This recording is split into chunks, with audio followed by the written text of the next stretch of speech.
जगदलपुर से सटे देउर गांव में हुए विस्फोट में इस बात का पता नहीं चल सका है कि विस्फोट के पीछे कौन था और विस्फोटक वहां कैसे पहुंचा, साथ ही विस्फोटक में किस तरह की बारूद का इस्तेमाल किया गया था। इन तमाम चीजों की जांच अब रायपुर में होगी। बता दें कि रायपुर रविवार को सुबह चित्रकूट थाना क्षेत्र के देउर गांव में एक घर की बाड़ी में सफाई के बाद जलाए गए कचरे में विस्फोट हो गया था, जिसमें एक बच्चे की मौत हो गई थी। वहीं एक ही परिवार के 4 लोग गंभीर रूप से घायल हो गए थे।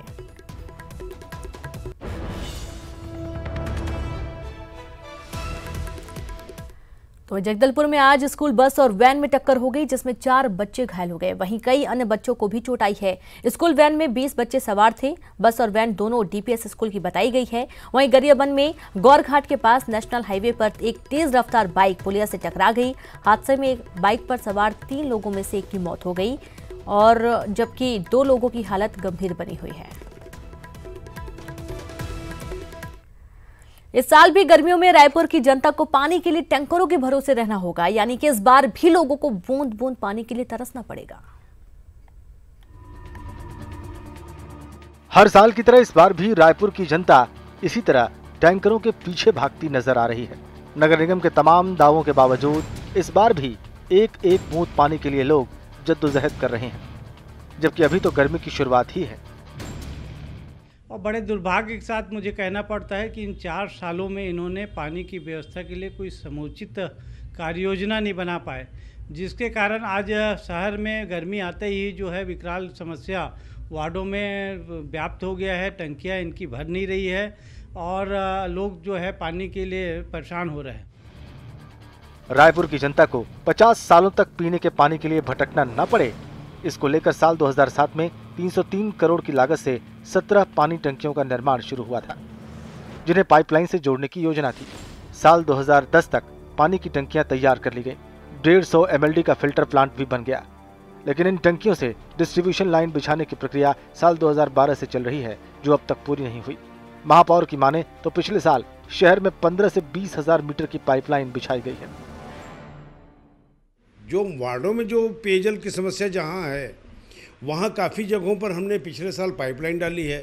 कुछ जगहों पर पाइपलाइन डालने का काम शुरू किया गया था, आचार संहिता लगने के बाद वो काम रुक गए हैं। सब दोनों टंकियां तो हमारी पूरी हो चुकी। 7 टंकियों में से 5 टंकियां भी लगभग 50% से ज़्यादा बन चुके हैं और प्रस्ताव जो नए हैं उसमें भी अभी वर्तमान में समाहित कर लिया गया है। लगभग 6-7 टंकियाँ, 400 करोड़ की बड़ी योजना, और पुरानी जो पाइपलाइन जो सड़ चुकी है उसको पूरे स्टेज बाय स्टेप हम शहर के पूरी पाइपलाइन को चेंज करेंगे, ये भी योजना। टैंकर पर निर्भर रहने की भी अपनी दलीलें हैं, लेकिन इससे बेहतर होता कि निगम इस योजना को पूरा करने में मुस्तैदी दिखाता, तो इस बार जनता को पानी के लिए जूझना नहीं पड़ता। देवव्रत भगत, न्यूज़ 18, रायपुर।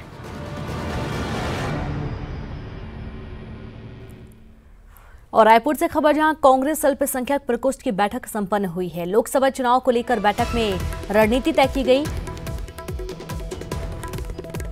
मिसिंग वोटर तो वहीं बूथ मैनेजमेंट पर फोकस करने के निर्देश दिए गए। जिला प्रभारियों को 10-10 दिन जिले में रहने के भी निर्देश दिए गए हैं। कांग्रेस अल्पसंख्यक प्रकोष्ठ ने लोकसभा चुनाव का टिकट मांगा। बैठक में अल्पसंख्यक वर्ग को 2 टिकट देने की मांग उठी है।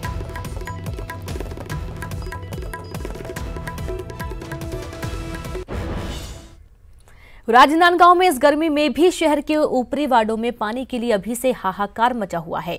अमृत मिशन के तहत घर घर पानी पहुंचाने की योजना का काम काफी धीरे चल रहा है। प्रभावित क्षेत्रों में सबसे पहले टंकियों का निर्माण किया जाना था, लेकिन कुछ जगहों का निर्माण कार्य अब तक आधा ही हुआ है। वहीं पाइपलाइन बिछाने का काम भी पूरा नहीं हुआ, यानी कि इस गर्मी भी प्रभावित वार्डों के रहवासियों को पानी के लिए टैंकरों के भरोसे रहना पड़ सकता है।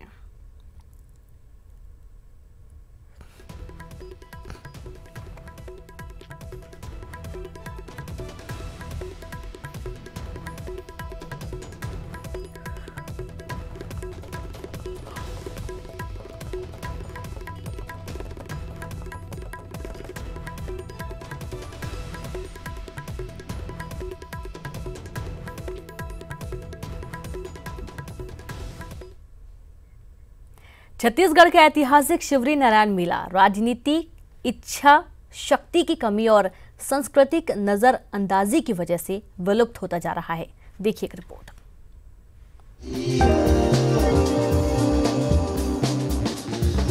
तरह तरह की किंवदंतियों और पौराणिक मान्यताओं को सहेजे रखने वाला शिवरी नारायण मेला अब अपने अस्तित्व के लिए संघर्ष कर रहा है।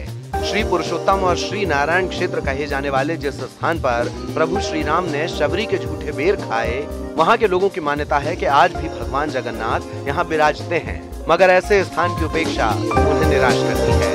भगवान शिवनारायण यहाँ विराजमान हैं, तब से यहाँ भव्य मेला का आयोजन होता है, माघ पूर्णिमा से लेकर के महाशिवरात्रि तक।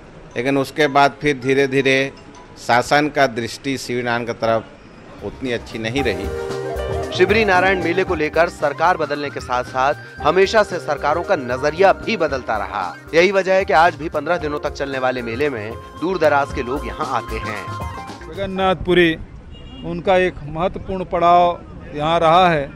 3 नदियों का संगम है, तो हमारे लिए बहुत ही धार्मिक रूप से बहुत महत्व रखता है, ऐतिहासिक रूप से भी बहुत महत्व है और छत्तीसगढ़ के लिए धार्मिक दृष्टि से बहुत महत्वपूर्ण जगह है।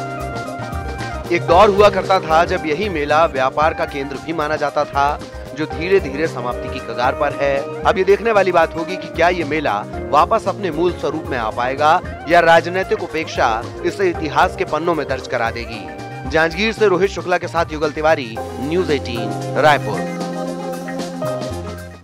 और इसी के साथ इस बुलेटिन में इतना ही। नमस्कार।